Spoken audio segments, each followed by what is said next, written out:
Fala, galerinha do sexto ano, tudo bem? Sou o professor Roberto Falcione e aqui junto comigo a professora Elaine.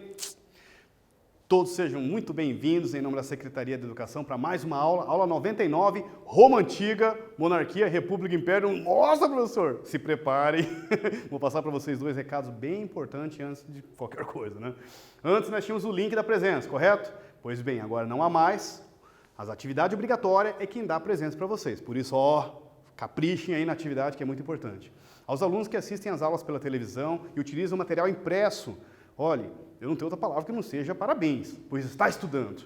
Mas quem pode, quem tem condições, quem tem acesso tecnológico, convite, professor Roberto, venha conhecer esse universo pedagógico chamado Aula Paraná, uma experiência aí para... E, poxa, muitas mães falam assim, pô, meu filho, antigamente ele tinha um pouco de medo aí, mas agora ele está meio que transitando, agora só quer saber de Aula Paraná, não quer mais fazer mais material impresso. Quem tem condições, parabéns, migrou para o sistema aí, está junto com a gente aí. Partiu? Como diriam os mais antigos, sem mais delongas, dobre suas mangas, aperte o cinto, segure-se na poltrona, embarque nessa com a gente, mais uma aula de história, vou apresentar para vocês os objetivos da nossa aula.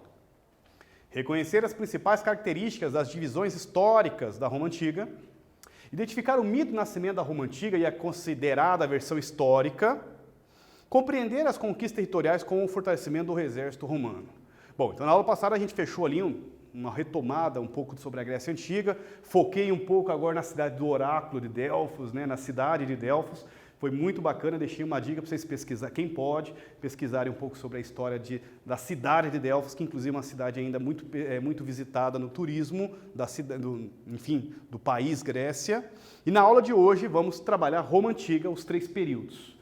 Já começa por aí, né? Então, pegamos o tema Roma Antiga e nós dividimos historicamente, né, em 3 períodos. A Roma Monarquia, 753 a 509, o período onde vários reis de origem etrusca e latinos, né, se revezavam no poder. Período republicano, quando patrícios tomam poder, derrubam o último rei Tarquínio em 509 a.C. e implantam um sistema de governo chamado republicano, onde o Senado seria a força central.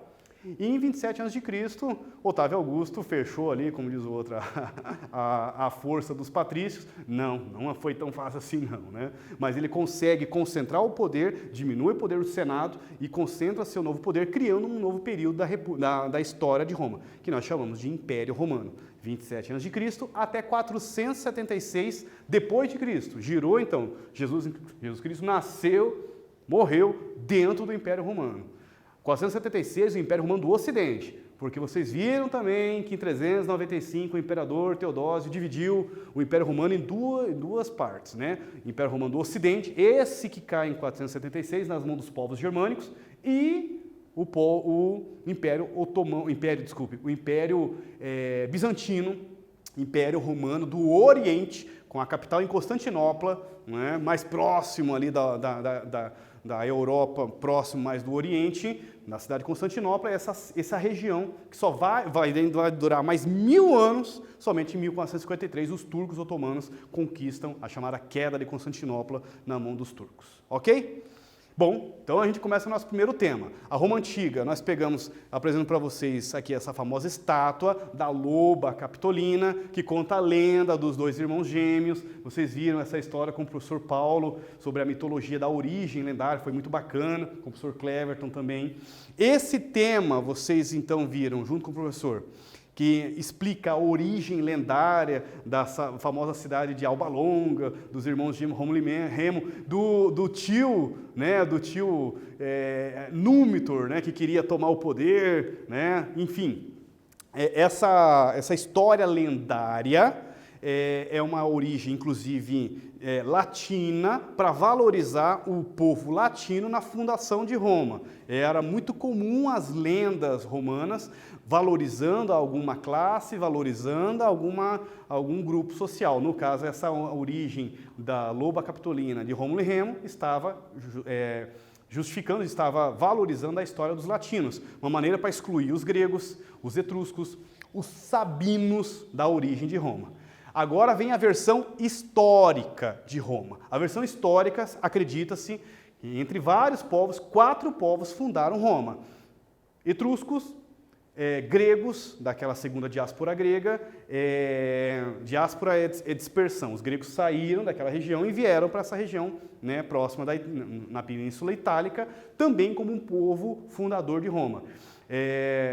Sabinos e os latinos, que viviam naquela região, eram 7 grupos, fizeram inclusive uma união chamada Liga das Sete Colinas, na tentativa de barrar os etruscos, que eles tinham um ódio mortal, não gostavam dos etruscos, porque eram grandes comerciantes, os caras chegavam com um outro estilo de cultura, de jeito de falar, e os latinos não gostavam. Mas não tem jeito, os latinos, assim como os etruscos, são responsáveis por fundar Roma. Essa é a versão histórica, ok? A versão histórica. E tem a versão lendária da loba e dos irmãos gêmeos, que no caso o pai era Deus Marte, né? E daí ele se apaixonou pela Réia Sílvia, a sacerdotisa, e deles acabaram nascendo os 2 irmãos gêmeos, sendo uma espécie de semideuses, né, com superpoderes. Aí eles vão lá, conseguem derrubar o tio, libertam o avô. Tem todo um enredo bem bacaninho aí que vale a pena vocês pesquisarem. Bom, agora, no segundo período que nós chamamos de Roma, nesse período de Roma monarquia, a sociedade já estava dividida em 2, 3, 4 grupos, 2 principais grupos, que eram os patrícios, os nobres romanos. Acredita-se que os patrícios tenham sido de origem latina, que já eram os donos de terras daquela região. Os plebeus, acredita-se, não se tem nada confirmado historicamente, mas acredita-se, uma hipótese, que eles sejam de origem etrusca, mais popular, ligada ao comércio, ao trabalho. E tinham também os clientes, que são plebeus ou outros povos de fora, que eram protegidos pelos patrícios. Tinha também, já no período da Roma monarquia, um pequeno grupo de escravizados, que são estrangeiros prisioneiros de guerra ou por dívidas, né? Não tenho como pagar minha dívida, eu pago com a minha... Imagina que absurdo, né? Pago com a minha liberdade. Escravidão por dívidas, muito comum na antiguidade. Bom, nos tempos em que Roma era uma monarquia, o rei... Então, mono é um, né? Arquia, poder. Monarquia, o rei tem o seu poder. Havia já o Senado, formado por chefes principais famílias, e tinha também uma assembleia, composta por soldados de até 45 anos.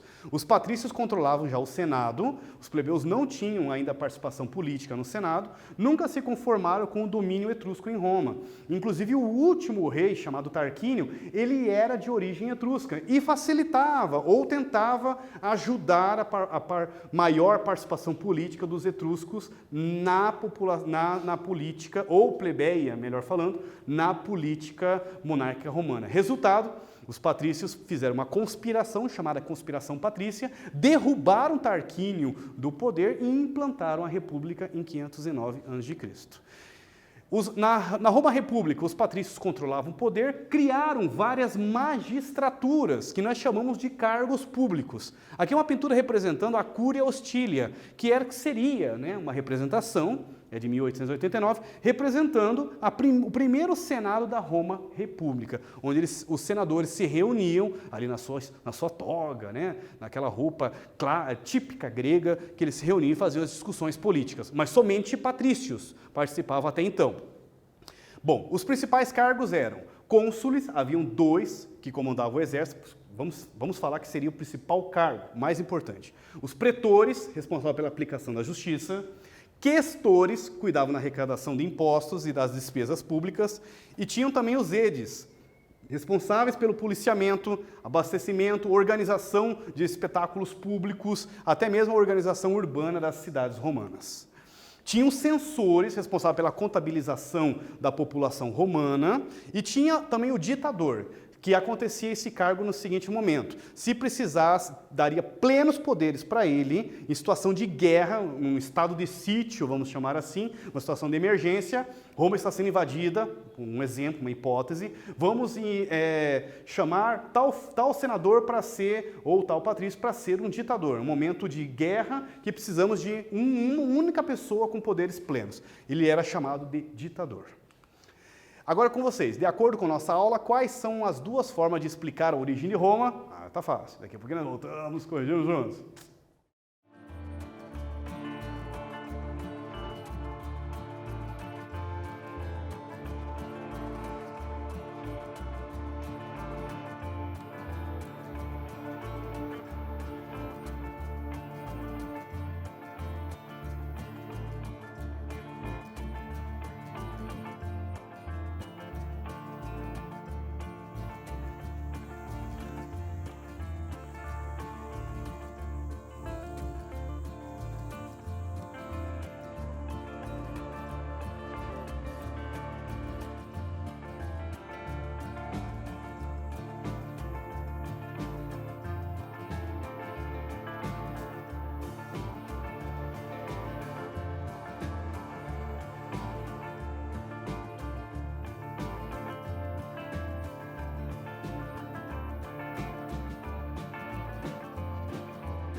Voltei, vamos corrigir juntos. Eu tenho uma dicção danada para falar corrigir juntos. Partiu?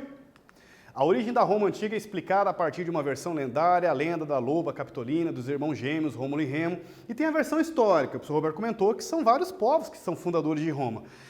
Latinos, etruscos, sabinos, e inclusive da segunda diáspora grega, também gregos que migraram para aquela região. A lenda é latina, é uma forma de valorizar a história dos latinos e excluir os etruscos, porque eles tinham uma dor de cotovelo danada contra os etruscos. Eu comentei do Númitor. O Númitor era o rei de Alba Longa. O seu irmão, que tinha ganância, que queria o poder, ele derruba Númitor do poder, bota ele no calabouço e entra no poder, colocando a famosa cena do mito da construção do herói, colocando os dois irmãos gêmeos num berço que vai ser levado pelo rio Reno. Nesse rio que ele vai engatar num galho e será salvo e serão amamentados pela loba. Por isso aquela famosa estátua da loba capitolina e os dois irmãos gêmeos, Rômulo e Remo. Dali sai o primeiro rei de Roma, inclusive, que é Remo, que é Rômulo. Rômulo mata Remo, se torna... Nossa, que trágico, né? Pois é. Inclusive, a discussão é interessante. Quem não pôde ter uma oportunidade, porque a briga entre eles, aonde seria o lugar exato que a loba salvaram eles. Aí o grupo de Rômulo discutindo que seria em tal planície, o grupo de Remo discutindo que era em tal lugar. Na dúvida, entrar na porrada e termina com Rômulo sendo o primeiro rei de Roma.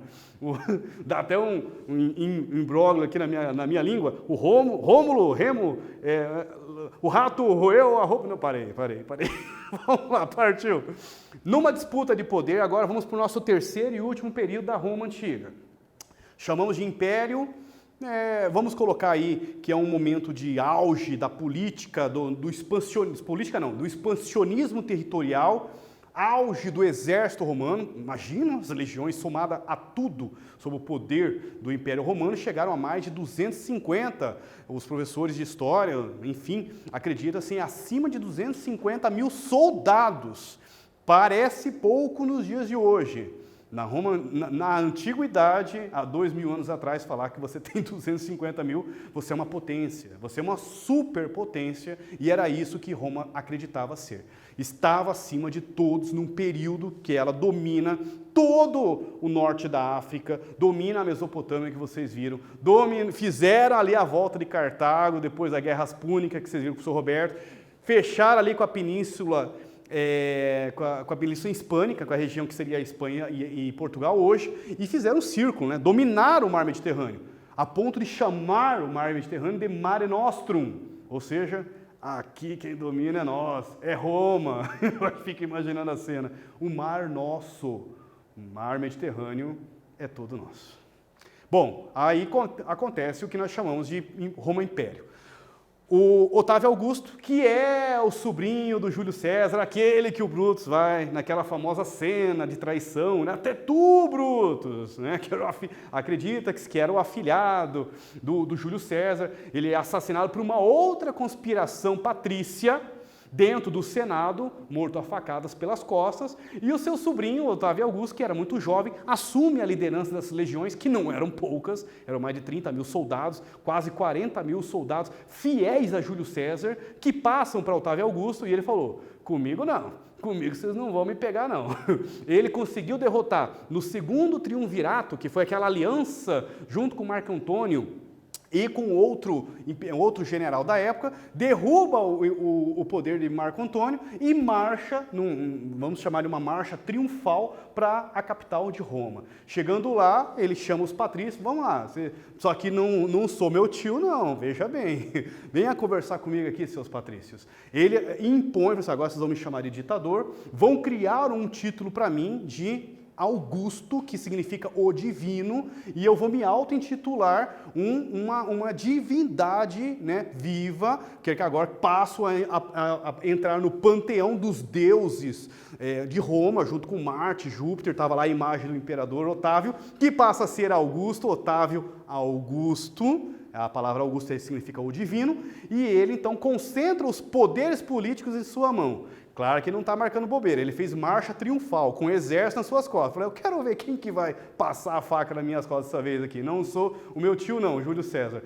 Não por acaso, César virou uma espécie de um título, né? Em homenagem a Júlio César, ok? Bom, começa o período de império. Otávio Augusto, então, a partir de 27 a.C., ele se proclama imperador, começa a agora propor e rejeitar leis, ele pode ter poderes sobre o Senado, inclusive convocar as assembleias e intervir militarmente dentro de Roma, na Itália, e em todas as províncias romanas. Isso que é uma concentração do poder político e general, né, poder, inclusive militar, nas mãos do imperador. E a sacada dele, né, aproximar com a religiosidade. Agora eu sou Augusto, Otávio Augusto, o divino. Augusto inaugura um período de relativa paz, começa, né, no seu governo, 31, enfim, 27 a.C., até 235 depois de Cristo, um momento de muita estabilidade, de várias conquistas territoriais no norte, inclusive expandindo os territórios para a Europa, mais ainda, vencendo gauleses, vencendo regiões que estavam no norte. E esse período de estabilidade, de várias conquistas, se coloca na história chamado de Pax Romana. É Pax mesmo, é com X, mas significa paz em latim, ok? Pax Romana. Olha, é longa, hein? 200, vamos colocar 260 anos, 266 anos de estabilidade política também. Os imperadores conseguiam terminar o seu mandato com vida, inclusive, porque a partir do século III, vocês viram nas aulas passadas, uma infinita crises, né, de sucessórias, de problemas políticos, de problemas econômicos, de problemas de guerra, inclusive, vão desestabilizando não somente o império, principalmente o cargo de imperador, que estava difícil para terminar com vida os imperadores, um general derrubando o outro, disputas de poderes, foi um momento que nós chamamos de crise romana. Foi bem interessante essas aulas, voltam lá quem não assistiu. Valeu?